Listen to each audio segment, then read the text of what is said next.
It's recording. So it's a bilge pump, CE bilge pump. $14 on Amazon, and it's rated 3 amp, 12 volt. We're at 4 volts right now, right? Yeah. As far as now, we're looking at this being a thruster. So wherever this ends up going, we got the impeller here, we got the outlet port, and if this doesn't give us the thrust we need, then the suggestion is that we pull we cut this unit off, get the impeller. We still have a little bit of the waterproofing for the bilge pump, and then maybe we'll have to beef that up if it ends up burning up. And I was going to tell you what was that brand name of that one? The one that guy recommended. It was a it looks like this, but it was like 40 bucks. Mm-hmm. So this is 14. And what are we at right now? 6 That's 6 volts. Okay, so let's see. You want to turn it up? Yeah, turn it up to 12. I think that's gonna, ooh man, that's gonna give us some thrust, I think. It is 12 volts. Is that 12? Yeah. If that doesn't push a little bit, I don't know. That's gonna be. Oh, yeah, that's. What do you think? That's some good thrust. What we need to come up with is a test harness for pushing up like a volume of water and see how much we actually displace. Right.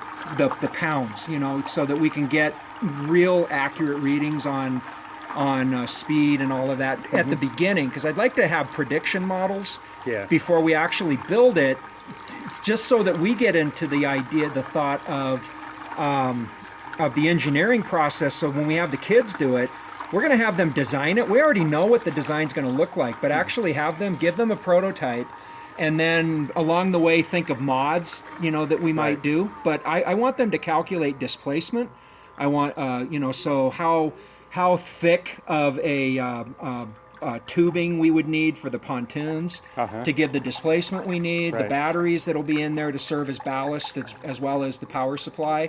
We're also going to put a solar panel on the top, so the S part of Smurf, sustainable, the sustainable